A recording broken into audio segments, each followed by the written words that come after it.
that was plan A. My identity at that point wasn't chippy and footy player, it was footy player, and that's just something I do for cash. I had a bit of a crisis for several months where I just didn't know what I was going to do, where I was going to go. I was building my own house at that time as well, outside of the footy stuff, sort of just built that. I literally had a labourer from footy who had no clue what he was doing at that time, and we built a house in 4 months. We did everything as well. We did, all the plaster, everything. I think at that point, building the house, I was kind of like, I did enjoy it. It was hard work. I was working as many hours as I could around footy, and I would train Saturday, then go back to the house, work on it, play Sunday, then go back to the house and work on it. At that point, it was kind of enjoyable too. We had sort of the freedom to pick whatever we wanted, materials and whatnot, within budget. Yeah, at that point I was like, I can do this. And I had a license at that point. I was a registered low-rise builder, getting the business stuff underway and trying to figure out how I actually run a business, because I had no clue. What is success to you? I think it was a learn to love it experience. And there's always pitfalls that you can fall in, but then you've got no one else to blame but yourself. Number one thing if you're struggling is to catch up with people about it. This episode is brought to you by Forte, specialist in refined timber surfaces for inside and out. From elegant flooring and paneling to durable cladding and decking, Forte delivers unparalleled performance where it matters most. Their products are crafted to elevate every space, combining natural beauty with technical precision and enduring design with innovation. Discover more at forte.co.nz. Matt, thanks for coming on the podcast. No problem. I'm happy to be here. Yeah, man. I remember it must have been like 9 months ago, something like that. We were like messaging back and forth, and you were saying you listened to the pod, and yep. And I was like, mate, next time we're around your ways in Queensland, I'll call you up and make it happen. Yeah. Here we are. How long? 9 months, yeah. Yeah, I think it was about 9 months when I checked. But no, thanks for coming on, man. I'm interested to know, you mentioned off air that you're not from Brizzy. Where did you grow up? No, so I was actually born in Mount Isa, so central Queensland, well, West Queensland, and I grew up in Bundaberg, so central Queensland. What's it like growing up there? I think much easier. It's more of a country lifestyle, so the old rules of you come home when the lamps go on and stuff like that. So yeah, it was an easy way to grow up, and you'd spend all your time kicking the footy and just hanging out with mates. We didn't have to catch a bus or public transport somewhere like the kids do in Brisbane these days. So. Yeah, how big is Bundaberg? How many people? When I left, I think it was 130,000 people. Okay, so it's still decent. Still decent, yeah. It's not like it's got like some traffic lights and stuff. It's not like it's not like a real small. Yeah, there's a couple of buildings. Yeah. What did your parents do? Like, what did they do for work? So my stepdad's actually a builder as well. So he does transportable homes and does a lot of rural work. So he takes them out to towns on the outskirts and stuff like that. A lot more sort of budget friendly housing. He's done a few mining dongers and things like that. Yeah. And my mum works there as well. But before that, she was a single mother, so she did whatever she could. She was a roof tiler for one period. She was a cleaner. Wow. She was in admin. Yeah. That's crazy. So a lot of work ethic. Yeah. She's I definitely took after her in that sense. Yeah. So. Nothing like a single mum. I mean, my mum was a single mum for a while. Like they do. I mean, they got no option. They just have to get stuck in. Like it's definitely a single mums have a massive work ethic because they got like all the work. They got to deal with all the kids. It's like a lot going on. I think it's just no choice. There's no option. My mum definitely doesn't have an off button. Still doesn't have an off button. So she that's where I got it from. I guess I took on that, and I don't have an off button either. Well, I can turn it off more than she can, but it's very difficult. Yeah. What sort of kid were you when you, like, how would your friends have described you? Were you like a jock, a hippie, a nerd, a goth? I was an athlete, so I'd be considered a jock, I would say. Yeah. We were just always on the go. We had so many sports going on. Like, it was myself and my brother. I have one brother. Touch, swimming, surf lifesaving. I dabbled in a bit of tennis here and there. Like, just there was something all the time. Rugby league was pretty huge. I dabbled in union. Never went back to it. Smart. Yeah. So just, I guess, just a jock. Yeah. Oh, that's cool. So like, rugby league then? Is that how you kind of like through the school years you just like played footy the whole time, rugby league, and worked your way up? Yeah, so rugby league and touch footy were sort of the two things I stuck at. I gave everything a crack, and I swam for a lot of years as well. But those were the two, because they were so interconnected with the skill set as well. It just made sense. But I was quite scrawny, so rugby league was very tough for me for a while. I was fast and fairly agile, but I was just, once someone got a hold of me, I was in some real strife. So yeah, I just stuck at those two through the years, and then I got to a point where I think it was, just from memory, it was like when I was 15 or something like that. I had a rep carnival for league and a rep carnival for touch, and they happened to be the same weekend, and I kind of just picked one. So which way did you go? I went to league. Yeah. Touch was definitely more natural, and I was probably better at touch, but there was no real avenue beyond that. Whereas league, there's obviously a pathway. Touch footy is that quite big in Australia? Because I talked to a lot of guys who like played touch footy when they were. Is that quite a big? It's quite big, and they do like junior carnivals like all through every year. You go to the same carnival. It used to be at the Glasshouse Mountains, and cool. It was a pretty big thing, particularly up where I was from as well. Touch was a big thing.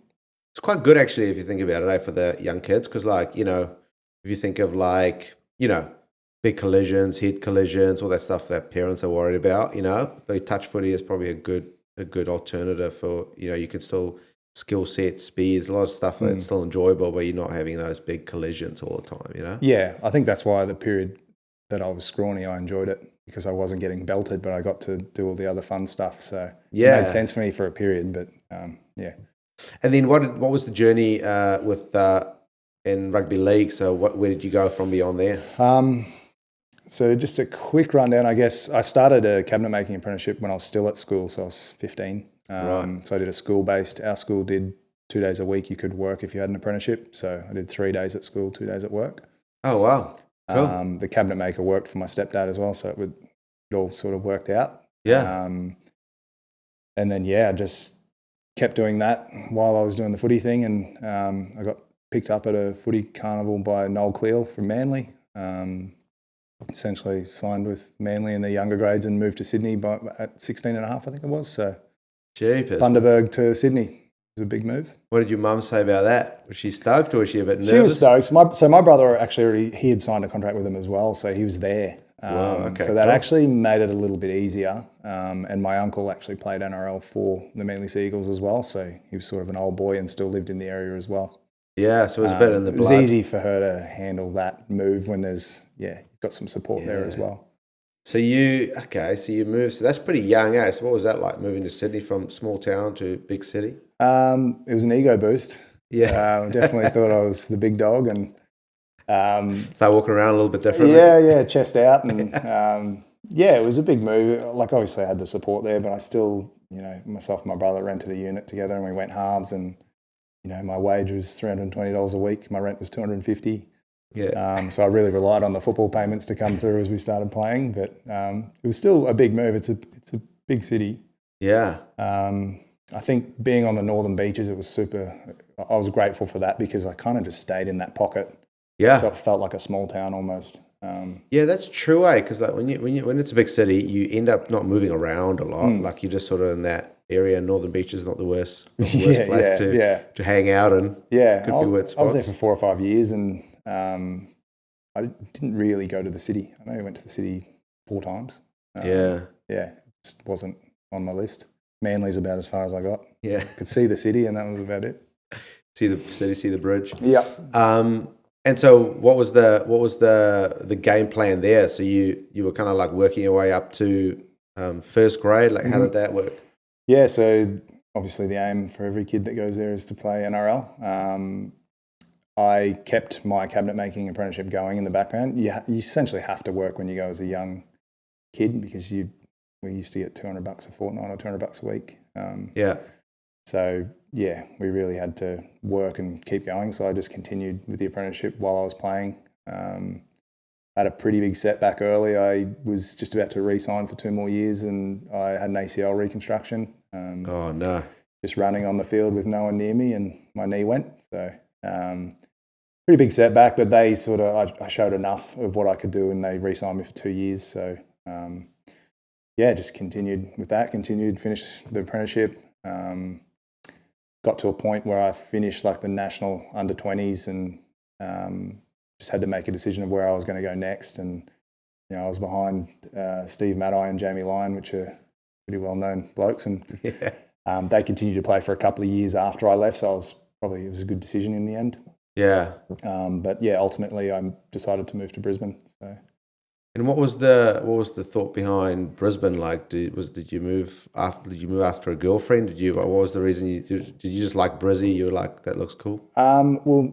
Just the next, I guess, phase in my career for footy was to play reserve grade, and at that point, Queensland Cup was at a much better position than the New South Wales version.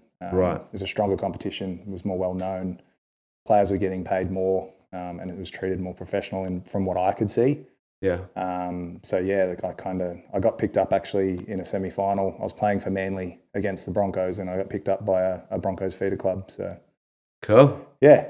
Tapped you on the shoulder. Yeah, pretty well, and it sort of all happened within a couple of weeks. And in the off season, I moved to Brisbane. Cool. What was it like moving to Brisbane? Was it kind of like coming back to Queensland? Yeah, well, I hadn't really had much experience with Brisbane, to be honest. I grew up 4 hours away, but we would only ever come here for a sporting tournament or something like that. It was not really a place we came to visit. So, it was different again, another city, another pocket I found myself in at Wynnum Manly. So I sort of hung around in that little area. It's an easier city to get around in, so it wasn't as daunting. But, I kind of just found my pocket and chipped away at both careers again. By that time, I'd moved over to carpentry, so...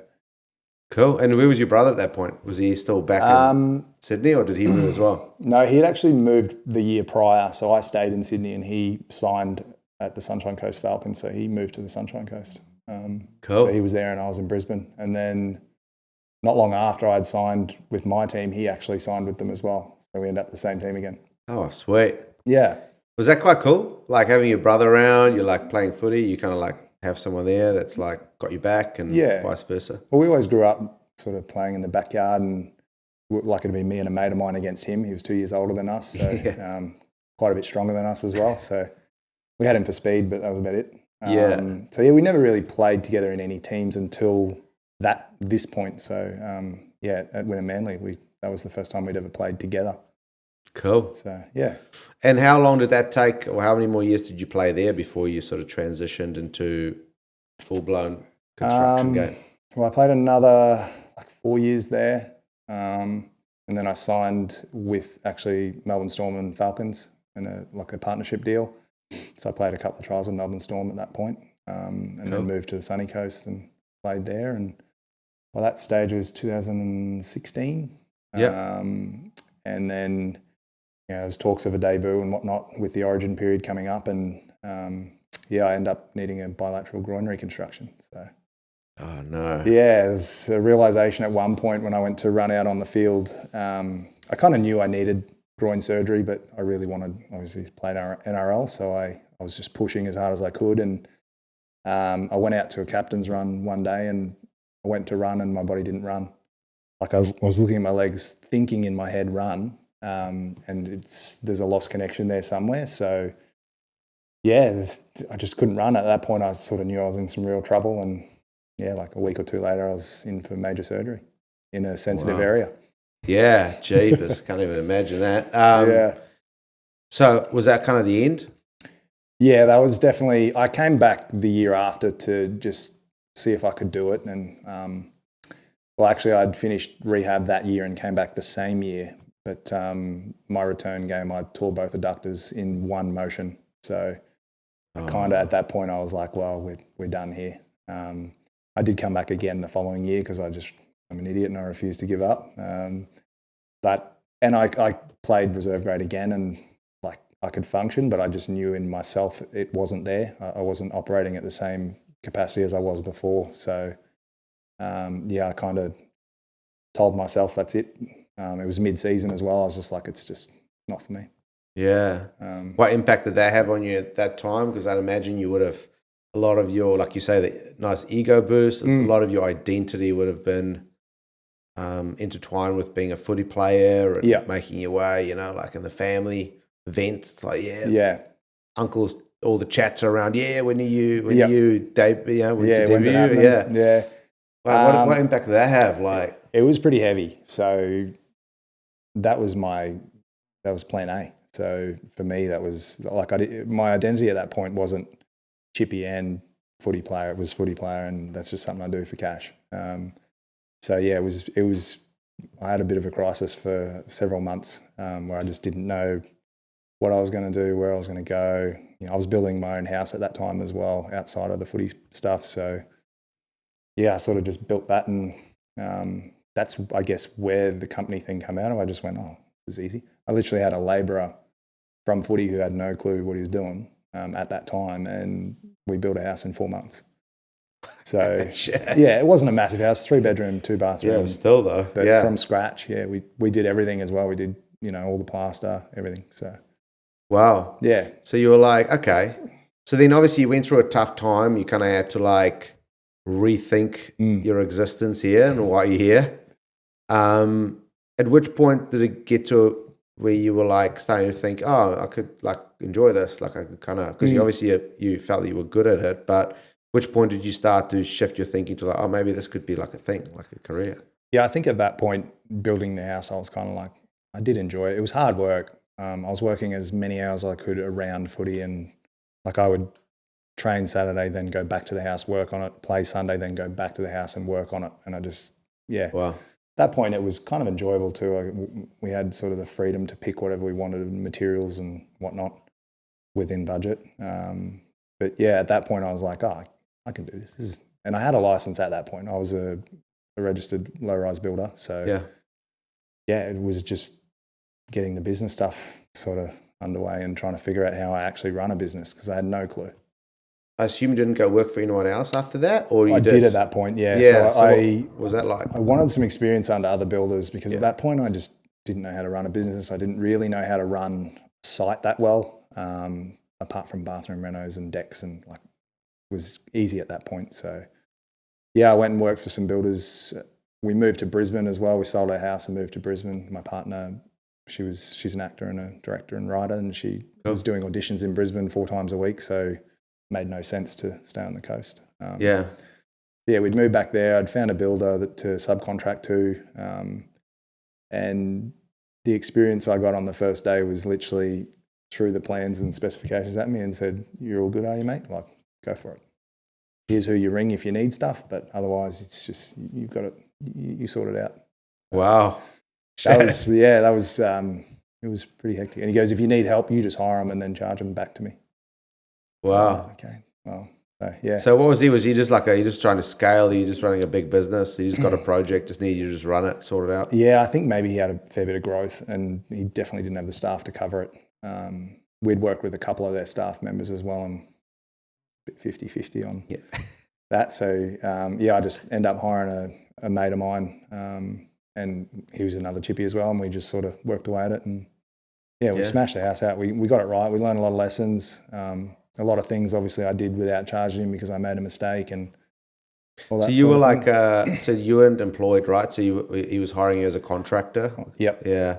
And so that was cool, because it sounds like that was a good process to go through, because you kind of like, it's you're sort of running your own business. You know, you going through a practice run of doing it yourself, kind of, but still having the guardrails there a little bit. Yeah. To a degree.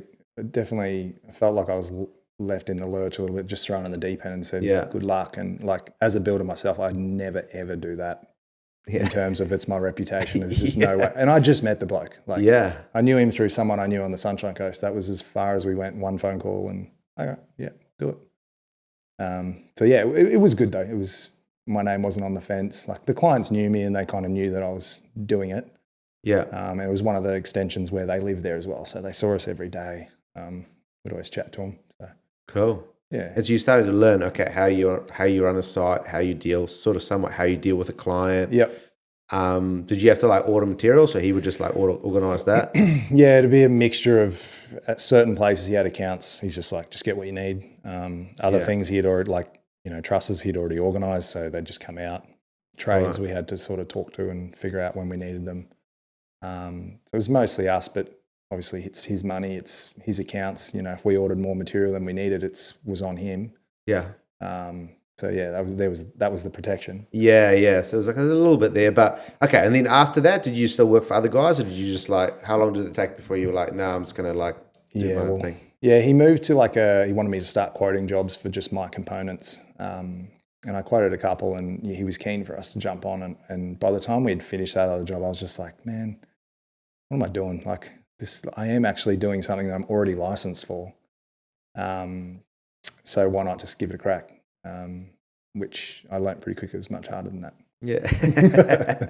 What are some of like the misconceptions you had before about, because I mean, you're like, you can competently build. Yeah. You're getting all like comfortable and like, it's not as scary as it once was. And then, but I assume that you thought running a business probably maybe a bit easier than what it really is, right? What are some of those misconceptions you had before? Well, the one misconception as a young chippy is that when you become a builder, your accountant just does all the other shit. So you can essentially just send everything to your accountant and it just gets handled and it's all good. And it definitely doesn't work that well unless you pay for it every minute. Yeah. So that's one of them. The other one is like just trades, like having blokes, like when you go out and you're new, no one really trusts you. No one knows what you're about or why you're here. And trying to get those trusted trades that sort of will listen, will turn up when you ask them to. You're not sort of chasing them around or worried about their workmanship. Just, it's those little relationships that you kind of don't realize you need. Yeah. And those sort of things take time, eh? Like it's not, you can't actually fast track. Some things you can fast track. Some things you just can't fast track, right? You just kind of have to like. Yeah, like you can ring and book someone in, no problem. But will they show up? Will it be the work you expected? Was the quote correct? Like there's all these things that you don't realize it takes years to build. Yeah. And what were some of the like mistakes you made early on?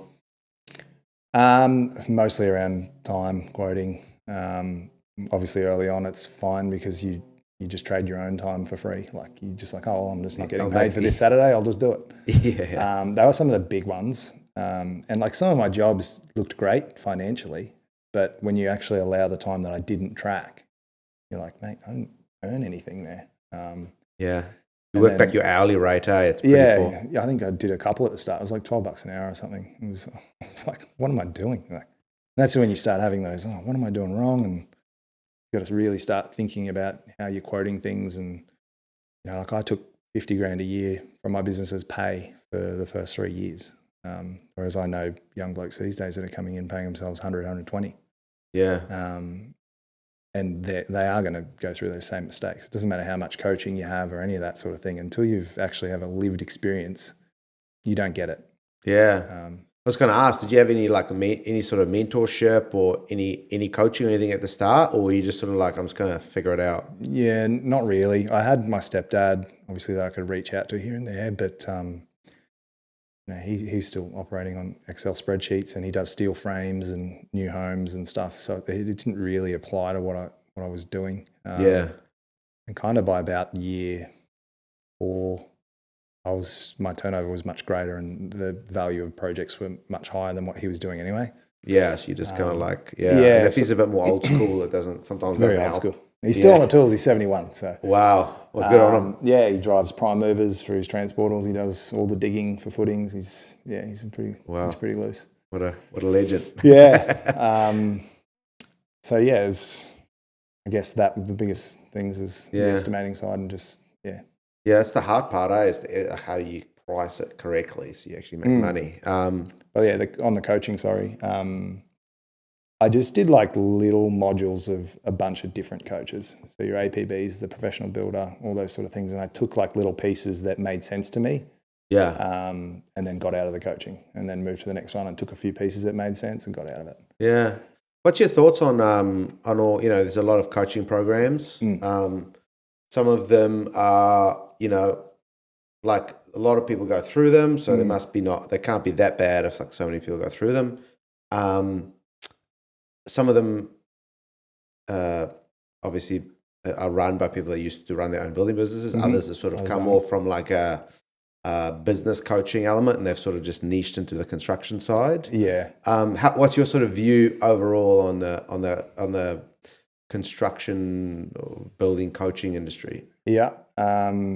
Without being super offensive, I think majority of them probably aren't worth what they're charging. I think they have a place. So generally when people go to these coaching programs, I find, and through all the guys I know that do it, because their systems suck at that point, like they have none or they just suck. Yeah. So like it is a massive improvement. And it was for me when I jumped on a couple of these, it was a huge improvement in just getting base systems in place. Yeah.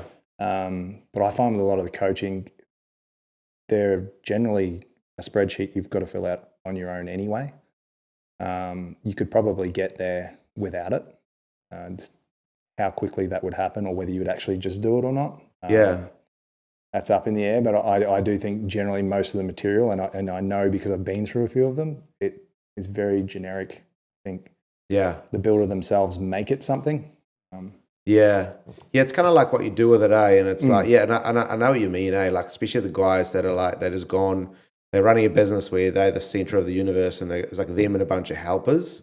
Then if they do go through the coaching, then that helps them build a little bit of structure, a bit of like a org chart, a little bit of like a figuring out how they spend their time, and like it's almost good in those elements. I always just kind of wonder when someone like yourself, whether someone's been 10 years in the game and they join one of those coaching programs, where the benefit is in that. But I don't know. I can't tell. I don't want to bash them either. I think if you have a mentor or you have some sort of systems in process, I don't think you need it unless you need the accountability. You're happy to pay for someone to re-ring in you and go, mate, you didn't do this. You said you would. Great. It's In the end of the day, it's what you're going to do with it, That's going to be the difference maker. Yeah. Okay, so let's talk about your business, Frameology. Cool name. I like it. Talk to me a bit about the structure. Like, how big is your team? Classic question. Like the ego question at the barbecue. How big is your team? Yeah. What's this, the crew mix like? Do you guys got office staff versus on site? Apprentices? Are you still on the tools? Yep. Talk to me about that. So I'm not on the tools. Well, rarely. I will jump in if I have to. Like I've jumped in and done trusses last year with the boys just to get a push. Yeah. Generally, if I go out on site for a meeting, I'll sweep something as well or do something while I'm there. But in terms of wearing a nail belt day in, day out, it's not really what I do. It's not where my skill set is, I guess. But our team, we're at 14, maybe 15 if the new guy comes on in a month. Cool. We've got office staff. We've obviously got bookkeepers and accountants not included in that. We have an office girl, a new one that's starting in a month's time. We've got construction manager under me, supervisor that runs majority of the sites. We kind of give him a certain amount he hits, and then the construction manager will step in. And then the rest are site teams. So we've got 3 teams, 3 foremans. They each generally have a chippy each, and then we have apprentices with that as well. So generally teams of 3 or 4. Yeah. It sounds pretty structured. Like it sounds, so you could could you go away for 2 weeks and everything runs? I've done 4.5 weeks away. How did that go? Yeah, look, it runs. It's definitely not what it is when I'm there every day. But like my construction manager, I've known for 25 years. He grew up in Bundaberg. Cool. He's worked in America and London, and he came back to Australia and started working for us. So I destroyed him for a little bit on the tools, and then he's sort of come with me. So he's followed me each step we've stepped up over the last sort of 4 years. But yeah. Yeah, that's good. So in terms of how many projects do you guys do per year? What's sort of what's the size of the project, just to give me a bit of an idea? So it really depends. We don't really say no to a project because of its value, amount or size. It depends what it is. So like we'll do a $500,000 job, we'll do a $2.5 million job. So in terms of number of jobs, it's kind of just depends on all over the shop. We do aim for like a 4 to 6 projects at 1.5 to 3-ish Yeah. $1 million. We know we're fairly comfortable there. If we can start a job or 3 jobs, so 3 teams start, in 6 months they get another project to kick off onto. So that the construction slots work in with each other generally. And have you guys been getting most of your work? Has it been mostly with architects, mostly with clients looking to build? And what's it been? Marketing, word of mouth? How do you guys get jobs coming through the door? Yeah. So this one was a little bit different than most builders. So during COVID, and you might have heard, and everyone generally hears that builders were basically saying architects had no idea, and they're designing the wrong thing, and it's too much, too expensive, blah blah blah blah. And look, they were, but it was also a time that no one had ever dealt with, and prices were going up and things were changing constantly. But my attack was to go out and speak to each one of them and ask how I can help them get their heads around where the pricing's going, and here's how we do things. How can I get you involved in that, and how can I help you, essentially, instead of, oh, you're a bloody idiot, you don't know what you're designing. And yeah, that's good. So I went business to business, which is quite different, because everyone else was chasing clients, and obviously there's a lot of work, so clients were screaming from every angle.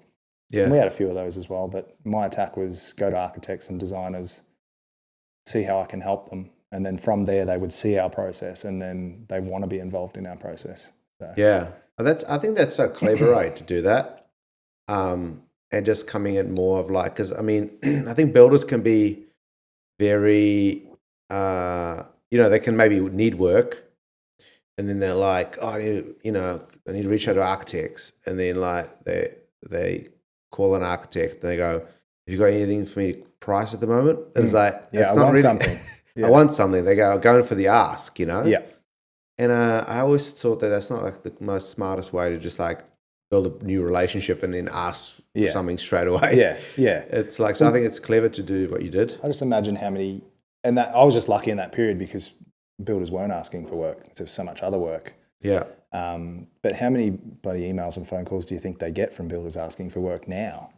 Yeah. Like, you're just in with the numbers now. So you've got to actually provide value or meet them for a coffee or just something. Yeah. You can't just throw an email out and go, hey, I'm looking for work now. Have you got some stuff? Yeah. So did you get any work out of those architects? Anything hit? Yeah, I got a few. At that point, we were working with some architects already, but like I was doing, like my first 2 architectural projects were bathroom renovation. They were the architect's friend. Yeah. That perfect. I was like, sweet, yep, no worries. Yeah. We punched them out, and then we moved to like a $250,000 job. That was when the price wasn't really jumping through COVID, and we sort of took a big hit on it, but we finished it exactly as it was, on budget, on time. And then it sort of just kept jumping slowly up. Kind of hit $1.2 million job, which is quite large, and then they've just gone now from 1.2 to 1.5 to 2.2. Yeah, that's awesome. And they just snowball. As soon as they throw a little bit more at you and you come through with it, they go, all right, well, you can handle the next thing. Yeah. And a lot of those new builds, mostly custom renos, what sort of projects? Most are renovation. Raise and build under is kind of what we get, which is a pretty common thing in Queensland mostly. Most of our houses in a city, which is where all our work is character overlaid. So you've got to keep the Queenslander element. Yeah, those are cool. Of it. Yeah, those are cool. Probably a bit of a nightmare sometimes, but yeah, they are cool, and the end result's always cool. Those Queenslanders. It's amazing. Yeah, and they are. They're definitely not the cheapest way to do it. Like a knockdown and a new build is definitely better for the client, but we don't have a say in that, unfortunately. Yeah. So we get a lot of those just based on where we work. And our architects, that's what they get most of. So yeah, with Frameology, you guys are, we've talked obviously before as well. You guys are quite focused on the, like stats and your numbers, and you're very like data driven. Mm-hmm. Talk to me a little bit about that, like, and how that sort of benefits the client, like making sure that you kind of know exactly the numbers. Mm-hmm. Well, it starts from the prelim, I guess, with like knowing we're with most of our backed data, if they don't change anything, we're in 5% of their finished project costs, and it takes an hour to do it. And we're actually getting quicker at it now with the new system. So, and how do you guys know? Is it just from back costing effectively? How can you get within 5% so comfortably, consistently as well? It's just data collected. So we do reach out to an estimator as well that we've worked with a little bit, like the QS guys, and we sort of, anything we don't have, we kind of go, well, what do you think you're at here for this? We update it from there, but generally we track everything. Like our quotes are 63 pages. Everything has a material, every line item has a material and labour cost, which then connects to our timesheets, and our guys on site connect to the exact line item they're working on. Even when they switch job in it. They're on the next thing. So by the end of a project, we know, what were we over, what were we under, and then we adjust for the next. Yeah. The live tracking is really important because, like, at times I could have quoted 3 more jobs in the time that we finished that project. So we need to know at what point I was under allowing or over allowing, because if you've got an extra 30 grand in a task that didn't need it, you might lose your next job because you're over, or 30 grand built up over 3 or 4 things is all of a sudden 120 grand over budget and they don't want to go ahead anymore. So it's trying to find that. Yeah, you're here to make money, but you're also here to get jobs into construction. And do you guys use like a software to be able to help with that? Like, what do you guys use? We have a couple of different softwares. Yeah. They're sort of all over the shop because no one's really nailed the connection between them. So you guys kind of run like a couple of pseudo softwares and then kind of work in between them? Yeah. So estimating's different, timesheets is different, project management's different. Yeah. All different. Just made it work. For you. Yeah. And do you guys connect everything to use Xero for your accounting? Yeah. Yeah. And is everything like because I know a lot of builders I talk to, they, everything's like kind of coded correctly within Xero, so it's much easier to, is that how you guys Everything works from the cost code from the estimate, yeah. Cool. So the estimate is the thing that sets everything else from there. So you've got to have your cost codes right and your estimate right, otherwise nothing will work anyway. Yeah. Same with your timesheets, like they're cost coded to the original estimate. Yeah. Amazing. I love it. I love it. Like because I know you're a bit of a nerd when it comes to all that sort of stuff. Yeah. Like you get right into it. I just don't like losing money. So it's all driven by that. Eh? It's like you only have to lose money a couple of times or once really until you get really nerdy really quick. Yeah. And you still do. Like the nature of our projects means that we can't always get it right still because it's such a different scope again, or it's a different style. Like there's not a job that I do that I don't lose money on something. Yeah, 100%. Because it is like, it's renovation. It's not a bit easier, I guess, if it's like just new builds on flat sites, it'd be much easier. Yeah. But the fact that you guys do custom renovations is always going to be a little bit of an unknown in there. Yeah, and it does change. Like I have to average it because I have 3 teams now. They don't all work at the same efficiency or the same way. So I've got to kind of pull all 3 lots of data and then get an average to try and then get the ones that are maybe slower and not as efficient up to speed to get to the average. Yeah. And then the faster guys, obviously, they get through it quicker. Yeah. Yeah, we might make a bit of money there that covers the bottom team. So yeah, there's like, I mean, a lot of builders be listening to this going like, cheapest, like, well, how many hours do you sit in the office like working through that stuff? But you just got to do it. Too many. Yeah. A quick shout out to Forte supporting today's episode. They work across flooring, wall surfaces, exteriors, and more. But what sets them apart is how their timber performs over time. Forte is trusted by architects, designers, and builders, not just for their materials, but for the way they support projects from vision to completion. It's about enriching connections and creating something built to last. Learn more at forte.co.nz. Talk to me about team. Mm-hmm. I know that, I mean, you come from, professional footy. Mm-hmm. What impact has that had? How has that helped you with building out your team now? With footy, it's all about team sport, working together, a bit of camaraderie, giving each other a bit of shit. Like, it's all part of it. Have you brought any of that mentality into how you run your team now? Yeah, definitely. It's a lot of the way we've built our team and culture comes from sport, because if one thing, we'll say the NRL, because I have experience with it, is really good at is getting the boys to bond together. And you don't always have the best players, but as a team, it makes sense. So, and we have the same thing in our business. Like they're not all the very best at their job, but they have a place in that team, which makes the overall team work. So that's kind of where we took the concept for our teams is they don't have to be. Our first rule is they've got to be a great human. you're a shit human, you're not here. We can't do it. We can't work with that. So if you're a good human and you can somewhat use your hands and do the job, we can teach everything else. It's easy. So you guys kind of hire on character and vibe and attitude, and then skill second to that. And fit. If you're a great bloke but you just don't fit with the team, we've had a couple like that of recent that we had to get rid of. Great blokes, super hard to get rid of someone when they're a really good person, but they just don't fit with the other guys and the work we do. So if that doesn't work, then the whole team doesn't work, then the numbers don't work, and it's just an on-flow.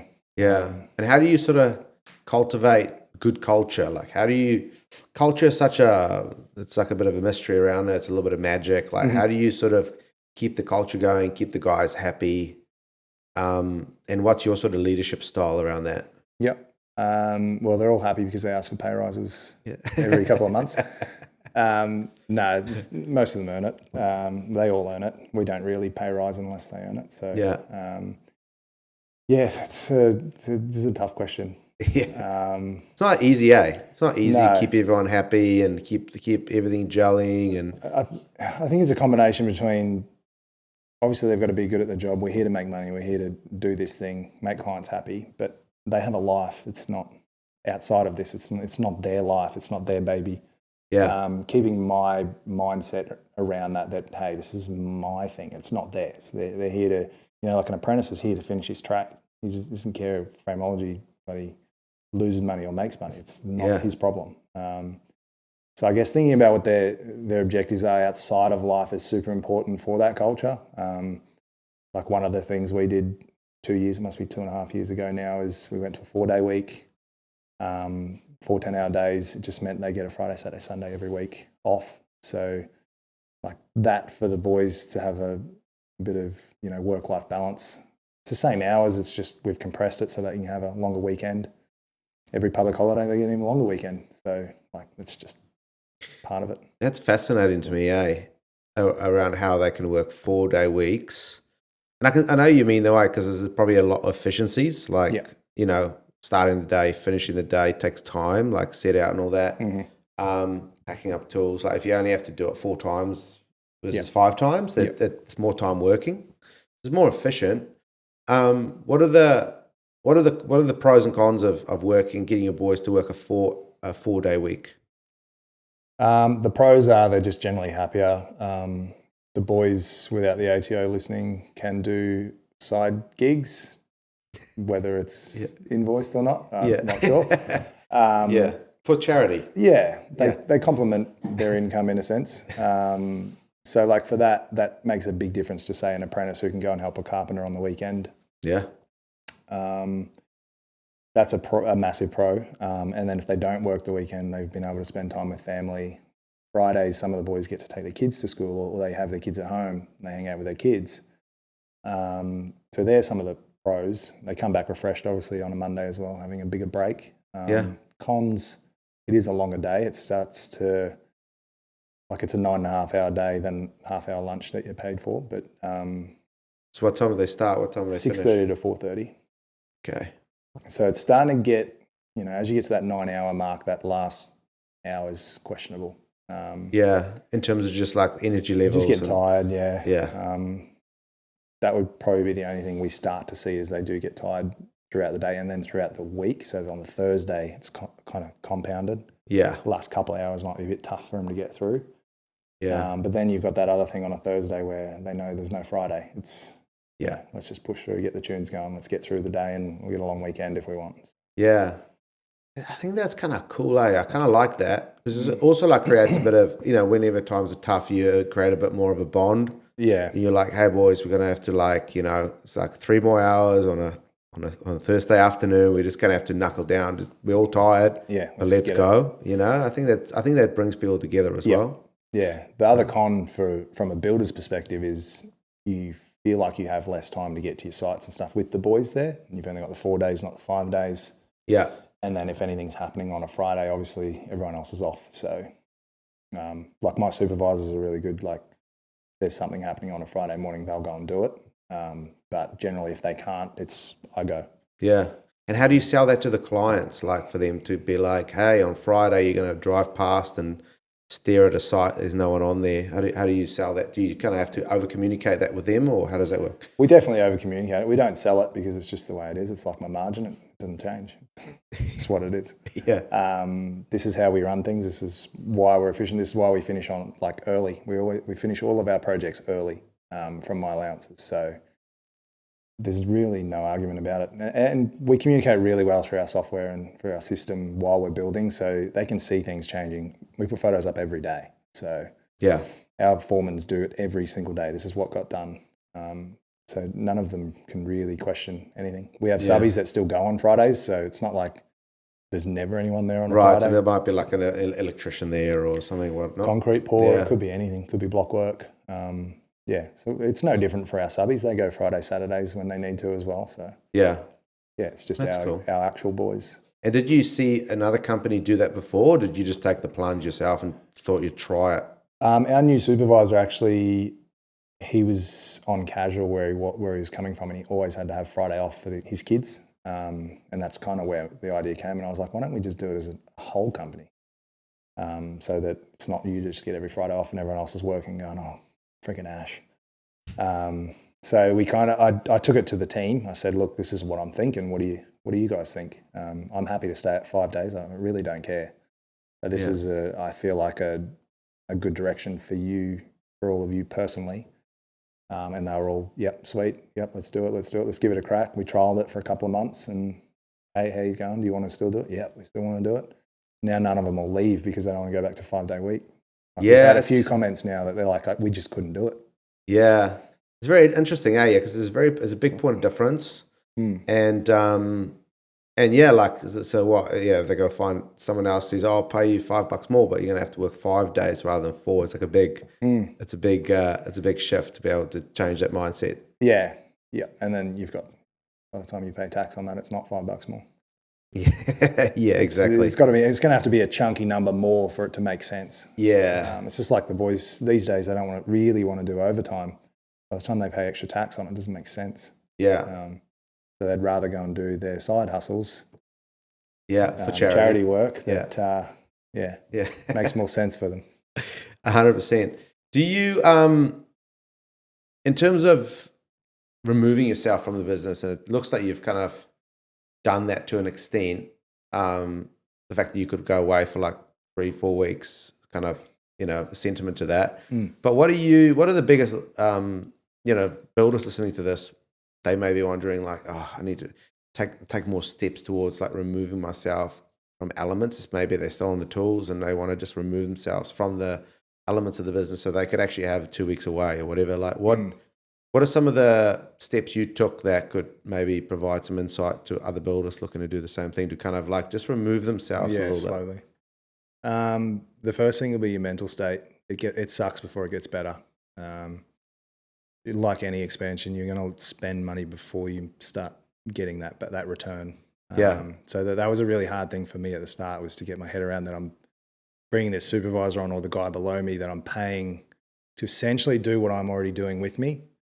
It was really hard to get my head around. And it still is, even as you expand to all these teams and stuff, there's an overlay of roles that you kind of go, I was doing the same job. Like, what the hell? Now it costs me double to get the same thing done. But obviously it's a training component. Yeah. But for me, it was, you really have to have systems and process in place. You have to have position descriptions ready before, like, you start documenting what you do or what you want to pass on, so that when you do, it's pretty descriptive. Yeah. That's kind of how we did it. We just started writing down all the stuff that I do in total. Like, this is all the stuff I do, and then these are the parts that the next person could do. And that started creating and adding to his position description. And it kind of just keeps evolving. His evolves, and then he finds parts that we sort of have a meeting about, and he steps it down the run. Theirs gets created and it gets longer, and then we go, all right, we'll step that down the run. Yeah. That's one of the key elements, because otherwise it's all in your brain. Like it has to be down on something. Yeah. That's one thing. It's actually amazing you said that, because I'm just going through that, a lot of that through our business as well, where it's like, it does get worse, because just because you've made the decision, hey, we're going to like start outsourcing this or take this tasks, or here's like a problem we need to solve in the business. We've made the decision that we're going to solve it now. Doesn't mean it's solved. There's not like a massive time delay. Yeah. This is like, you know, even with the guys who were like getting some stuff outsourced to a virtual assistant or something. Yeah. Okay, we've decided now, but the problem's still going to be here for the next month, 2 months, 3 months, you know what I mean? To speed, as we're like solving it. Yeah. So there is that little bit of delay, and as long as everyone can see the light at the end of the tunnel, and even for the people, I guess, listening as well, the builders, like it does get all of a sudden harder first, and then you pay people more, and then eventually but their light is at the end of the tunnel. Yeah. And just being aware that it may not work out with that person. You may have to do it all again because that person just is not a fit. That's where it gets tough. You're like, oh, geez, I just spent 2 months and I've had to flick them or they've left or whatever, and now we're doing that again. Yeah. But you get better at it the second time, right? Yeah, 100%. So you would like write down all your tasks, right? Or you just like write it down somewhere or put it in a spreadsheet or put it on your phone notes or something. Yeah. When you were doing stuff, you were just like documenting it. Yeah, so I use Trello, which is a board, and it's a checklist, and essentially write what part of the business it is and then what things I do. And then next one, all right. So it might be project management, and then I write the tasks that I do, and then it'll be staff management, write the tasks that I do, office admin, all the tasks I do, just from a day to day. If it's not on the list, I go, oh, I'll pop it on the list. It's an app on my phone as well, so pretty easy. Yeah. I've done that for everyone. I've done that, like we've done admin, HR, like all the components of every role, supervisor, construction, director. I've got my own, obviously. Everyone has one. Do you use Trello? What else do you use Trello for? Just like doing all your to-do lists and things like that? What else do you use it for? It's HR obviously we've got a file that's who are we? So from management all the way down, it's a photo of the person, a questionnaire that we've done with the person, so things about them that it's cool to know, or their family members, things like that, so it has their profile. But then it's just tasks, like there's something in Buildertrend that I do, I can screen record it and then put this recording in there and say, this is how you put a job in the system. Yeah. So then for each of those things that I do as well, you just pop another screen record in. So the next person can literally, you can use anything like Guide, and there's a few others. Yeah. And they can literally go, oh, I need to put this new job in the system. How do I do it? It's already right there. Watch the video. They're like a minute, 30 seconds. It's amazing how, like with Loom and like videos recording software that's out there at the moment, how creating systems and processes is actually 1,000,000 times easier now than it was like 10 years ago. Yeah. Because you had to do the old like step one, like it was super painful. Descriptive. Super descriptive. Where now you can just be like, there's also AI tools and that, but you could just like make a little Loom video, like make a 2-minute video. And it's actually much easier for someone to follow along a video than just like step one, step two, you know? Yeah, well, you guys do that. You do as well, In terms of over the years, you know, construction doesn't always go to plan. Has there been, and I know that you're very good at like data and like, but has there been any projects you've lost a bunch of money on? Like, what's the biggest hit you've taken on a project? Labour is actually the biggest risk for us for losing is labour. So it's generally my own fault because I'm the one that figures it out and works out, you know, based on the data and based on how complex this is, it's going to be about this much. Won't talk about specific numbers. I can say definitely COVID's a different thing, but like 6 figures. Wow. I've lost in a year. So, and like that's just a compounding of, you know, we might have had the wrong team on the wrong project, and you lose, you know, $3,000 here, $3,000. So on 63 line items, you've lost maybe $1,000 is like the guys for a day. It's nothing. So if they're a day over on every item, like there's a decent amount of money there. Yeah. And how do you deal with that? Like, I always kind of wonder, like with builders, like, this conversation actually, we were sitting by the pool here at my friend's house this morning, and we were like talking about builders and like when things go, especially over COVID, like things went over, you know, material prices just going up and up and up, and they obviously didn't order everything, you know, at the start. So you kind of order it goes up, then you go, okay, cool, I'm losing a little bit of money, a bit more money, a bit more. Now it goes to the red, and you're like, yeah, I'm losing money on the job. Yeah. And then you're like, okay, cool. And then at the end, you may have lost, you know, whatever, you know, 50 grand on a job. And then the client's fighting you over the final invoice. And then like, you know, and then, you know, like people are, and then staff member made a mistake and now you have to come back and cover that, and then everything sort of just, this is like a whole bunch of shit can go compounds, right? Like, how do you deal with that when all that happens, like mentally? Shitload of counselling. Yeah, look, you just have to, from what we found, you've got to try and hit it as soon as you can see it happening, or as soon as something's coming. There's got to be a conversation between the team on site, the management team, like what's going. Like during COVID, obviously completely different. No one could handle any of that or see it coming because it was just random. Like our concrete prices were going up $15 a cube every month or two. They were just sending another letter going, hey, by the way, your next concrete is up $15 a cube, and we'd have like a 50 cube order going. So for us, it's about trying to hit it head on as early as we possibly can. Yeah. Which is really hard, particularly with labour. But if you've kind of scheduled and you're like, well, the boys have 20 days to do this, they're at 10 days and not halfway through the scope. It's your time to either jump in and try and get them moving or have a conversation of why. Like this year alone, we had a job. It was about $20,000 we lost on a frame, which is 20 days over, but we had 66 days of rain. So there was days where the boys were packing up and getting out of the rain, getting their tools out of the rain, then the rain would stop and they'd kind of come back out and kick off again, start raining again. And some days we had to just pull the pin and go, all right, just go home. There's a balance between like, go home, I've got to pay you anyway, or just try to do whatever you can on site because I'm going to pay you anyway. Yeah, work inefficiently versus no work or whatever. All of our staff are full-time, so there's no casuals. We can just go, all right, mate, at home. No sweat. And how do you deal with that mentally? Like, how do you, so obviously there's the practical things, and I think it's really good that you said that, because sometimes you just got to like focus on what the next right thing, what's the next right move, just do that, don't overthink it. But like, surely you get overwhelmed and surely your head starts going like, why am I even doing this? Probably once a week I get that thought through my head. I'm just like, and it only takes, one thing wrong on each jobs, and like right now we have 5 on, so it's like, losing say $2,000 on each job, there's times 5, that's $10,000, and generally it's out of your own pocket, that loss. It's a pretty hard thing to get your head around. I'm pretty good now at just sort of shrugging it off and going, all right, well, next time this is the process of how we cut that off. It takes a lot of those little losses, I think, to start feeling comfortable with. It's just part of the job. You're not going to win everywhere. Yeah. But you've just got, it's a tricky one. You've got to know as well where your scope exactly finishes, say for a renovation. You don't do a single thing more until you've reevaluated the scope and there's a variation attached. Whereas we used to go, we'll just do that as well.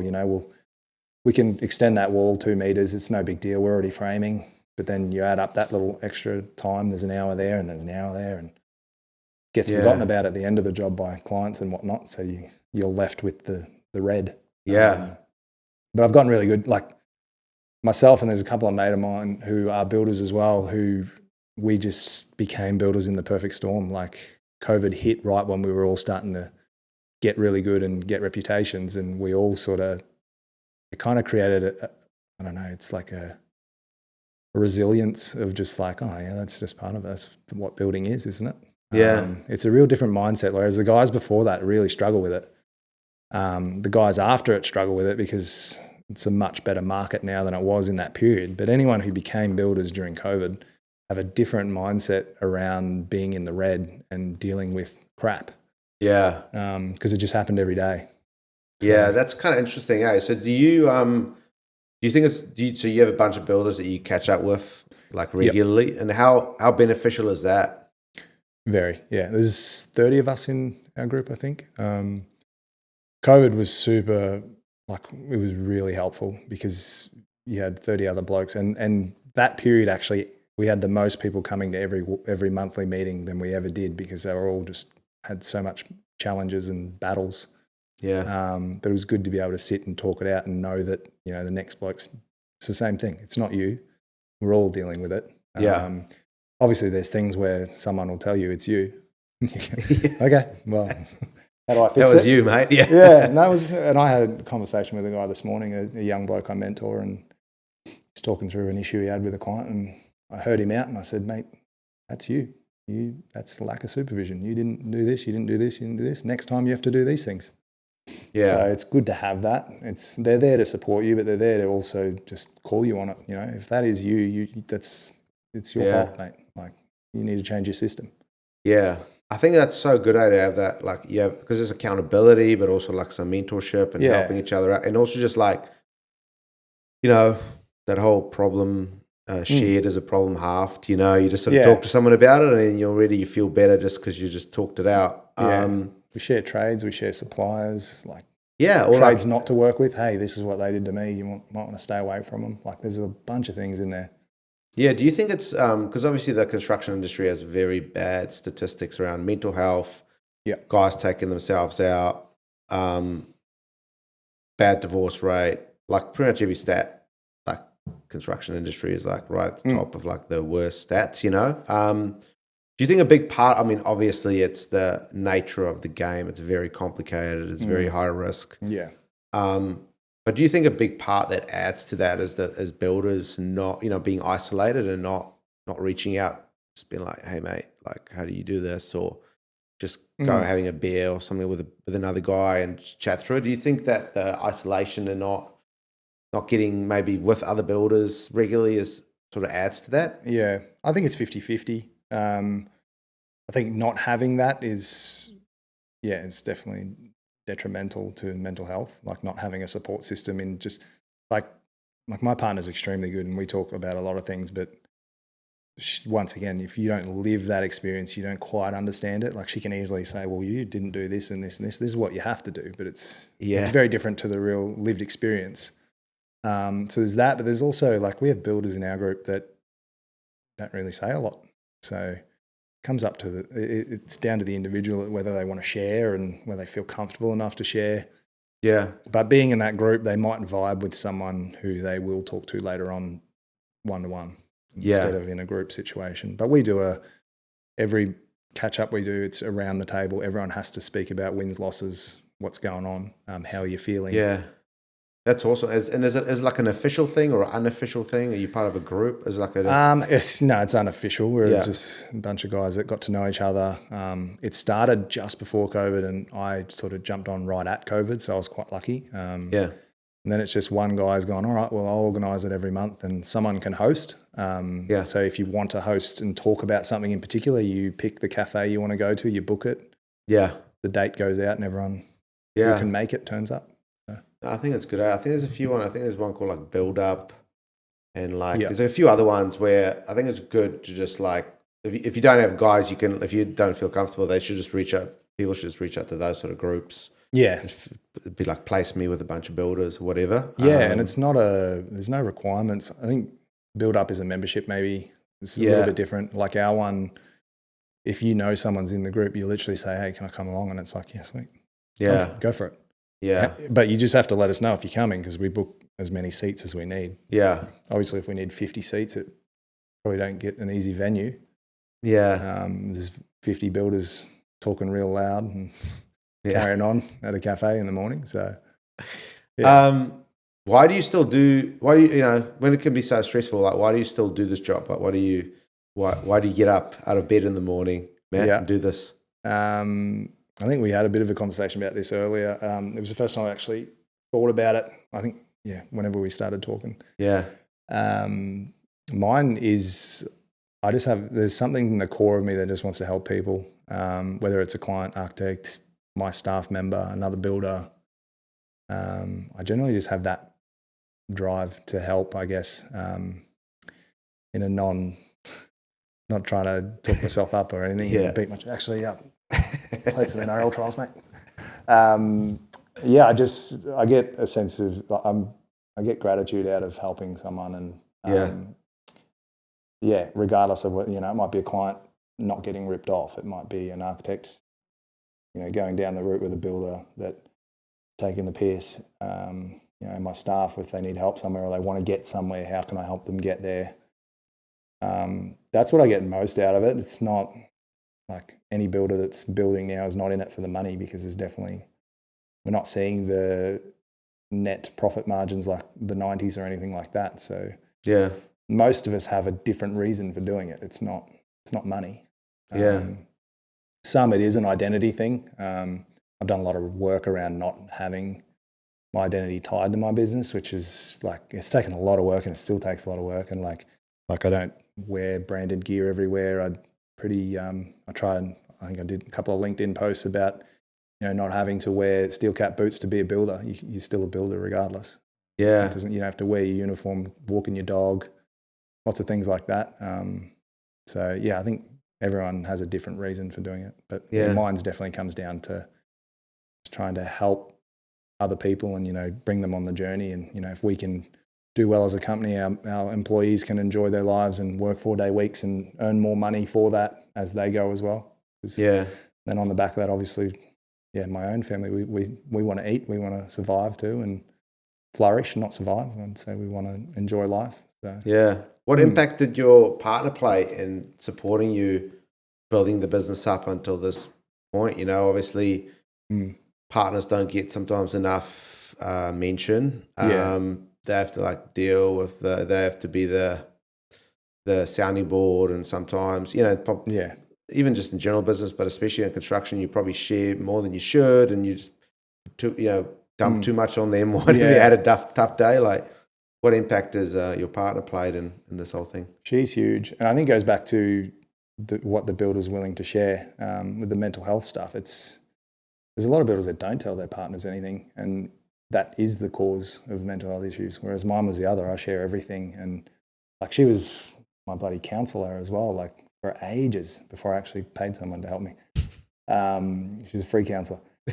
But I wouldn't be where I am today if she didn't start jump into the business with me. She didn't start from day one, but she was sort of helping me here and there. And then when I needed an office staff, she jumped in and did it. It was helpful for her as well in her career choice, but gave her flexibility, but it's definitely not her passion. She didn't want to do it. It was just, hey, if you're going to pay someone, just pay me, and I get some flexibility to come and go and blah blah blah. And but she actually doesn't work in the business anymore because we got to a point where it makes no sense for her to give up on her dreams to do this when it's not a passion. So it's been really good to get to a point for her to be able to go and chase that, and then just it's just really hard on relationships as a builder, because if you work together, you work together away from work as well. You're still talking about work, you're still talking about issues, and we found ourselves doing a lot of that, just talking about all the problems, and you'd have dreams, this is what we want to do, and then you have problems, and it's just 24/7 work at that point. So it's hard like that. We're kind of constantly, because when you're home it's work, when you're at work it's work. When do you shut off? Weekends, you go away for a weekend, and then somehow work comes up and you just go, what are we doing? So we had a lot of those moments, and then just being at the point to be able to she's gone and done her thing, is great, because our relationship's much stronger now without having to talk about work all the time. We still do. She might go, how's it going, or how's such and such, but we just don't need to get into the granularity of this happened and then this happened and he's done that, and she is protected from that as well, which then protects the relationship. Otherwise you're just co-workers, we found. It's so true. I'd just talked to a builder recently, and he was just also saying how important it is for home to be like a sanctuary, like a place where you can go and just go, you can just exhale when you get through the front door. It doesn't have, you don't, it's a place where you could just recharge a little bit. So many young blokes, as I can tell, as soon as you can afford to get your office out of home, even if it's just hiring a one room somewhere else, go for it, because it'll be the best thing you do for your relationship. Yeah, because a lot of guys can shut the door, leave the laptop there, whatever it is, it's there. I think that's good advice. I think a lot of guys, they sit at the kitchen table and quote away or whatever, but if you could make work and home, I think it's a good distinction for your mental health as well. If you are one of those people that you can shut it off at home, as in you just put it in a room and you don't think about it again, and that's good. Well, great, that's perfect. But majority of us can't. And having a mobile now as well, that you're seeing emails come through, and which you're going to get that anyway, obviously, whether you leave your office or not. But that's one thing I tell as many young blokes as I can is the minute you can start pricing allowance in for your own office, start doing it, and then once you're ready to go, get whatever it is. It doesn't matter what it is, just get it out of home. Yeah. Any other sort of routine things or stuff that you do that sort of like helped you as a business owner, construction business owner over the years? Like, I don't know if it's something you do in the morning or you mentioned obviously you do counseling and stuff like that. Yep. Anything else that you can recommend to guys to just kind of help them thrive a bit more in terms of how they run their business? Depends what kind of guy you are. If you can't turn off, a bit like me, you struggle to obviously meditate, but I do try meditate, breath works, things like I think they help.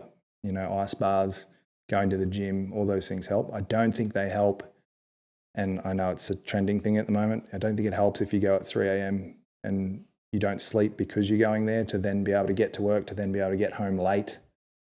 I think it's detrimental at that point. I know it's the whole take no days off bloody bullshit that goes on at the moment, but I just don't think that's the answer. That'd be one thing I'd say. The others is just you've got to carve out your time, turn your phone off, leave it at home. I still battle that every day, but I'm every day trying to leave the phone somewhere or have it on do not disturb more, because you just shouldn't be available 24/7. You're too accessible right now. Yeah. And do you think builders do that, because they try to be too nice? You know, they're too nice. They don't have boundaries. Yeah. How important is it to like set clear boundaries with your clients and everyone? It's everyone. It is. Yeah. You got to set boundaries for everyone. It's super important for clients though, because you will get, and we do have a lot of great clients, but you will get one somewhere that thinks they own you because they're paying you to do it. And it's not cool. So yeah, we just sort of set boundaries from the get-go. There's an email that goes out. This is when you can contact us. This is who you contact. They'll escalate if they need to. You don't just say, oh, I want to talk to you because you're the boss. It's not how it works. We've had to get really good at that. We've had a few challenges lately. Start of this year. So we really had to set boundaries again of, hey, this is the process. Just reminding you, you don't skip those. That if it needs to go further, it will. And then trusting your blokes lower to either handle it or escalate it is kind of where it's at for the boundaries of clients, because they will try. If I need to speak to them, I will call them and we'll talk something out for sure. But you don't just get to call me to whinge about something that the supervisor could have handled in 5 seconds. Yeah. I honestly think that's like the best piece of advice that you could give a builder, is that boundaries with your clients. I think that's the one thing that builders struggle with, because they're such nice guys. A lot of builders just want to people pleasers, and you want to they similar to you, like they're in it to wanting to help people and get a great outcome, and they want to just do everything in their power to give the best possible result, but it can't be at the detriment of yourself. You know? And I think they're not going to give you a 1-star review because you've said you have to talk to my supervisor and they'll escalate and then I'll call you. Then you're not going to get a bad review for that. We're so scared these days of getting a bloody 1-star review or a 3-star review or whatever it is. Yeah. And I just don't think it goes that deep. You will get someone every now and then there'll be one thing that didn't go right and they're like, well, it was 5-star, but now it's 4-star or whatever. It doesn't go that deep for most people. Yeah. They don't care. So where you are at now, and it might change in the future, but what is success to you now, Matt? Where you're sitting here right now today, what does it mean for you to be successful? That's a good one. Generally for me, it's just to have a business that runs without me. I'm always going to oversee it. Obviously, my name's on the fence. Well, a name is on the fence that I own, but for it to run without me at any point, and literally I'm a phone call away if needed, that's kind of success to me. Even if I earn the same money as I earn right now, but I have time freedom or whatever, I can do whatever I choose to do that day. I can go and do this at this time if I want to, and the things still get done. Everyone's happy. Projects run fine, just like if I was there. That's kind of success for me, I think. It's not about, I need to make $1 million to be successful. It's, if I can do what I'm doing right now with time freedom, that I'm completely fine with that. Yeah, I think that's great. I think the time freedom is a big one, and I think people don't, when you come up, when you're young in the game, you don't think about that, but later on it does come through and you're like, I don't want to be chained to this business. Yeah. You know? And you can be, yeah. Yeah, and you can be, right, those golden handcuffs, you know. So if you can figure out a way, and the only way that you could get to that point, right, is like you say, if you write down those tasks. Yeah, it's the 1%ers and the boring stuff that you think doesn't matter. It's the stuff that matters. Yeah. And then you can like outsource and so on. But hey, mate, we've come to the end. Time goes super quick. I think we could talk for like another couple of hours about so many different topics. You know what I mean? So appreciate you driving all the way down from Brizzy. Come see us here in the Goldie. A big hour. Big hour, yeah. And coming out, today's a Saturday actually, so we really appreciate you coming out. And yeah, I think a lot of guys would have got a lot out of it. You're very good with like your systems and processes and talking about Trello and all that sort of stuff. I think builders can benefit a lot just from utilizing some software and just making sure they get those things in place to, once again, free themselves up. So thanks, man. Definitely. Thanks for having me. And yeah, obviously if there's any builders watching this, they can reach out as well. If you're struggling to have a group to talk to or something, there's plenty of builders that'll answer your Instagram messages. Like, Awesome, man. That's good to hear. Awesome. Cool. Thanks, mate. Cheers. That's it for today's episode, and thanks again to Forte for making this week's episode possible. If you're after timber surfaces that don't just look beautiful but are built to endure, Forte is leading the way with a focus on sustainability and craftsmanship and unparalleled performance. They're helping bring ambitious projects to life across interiors and exteriors.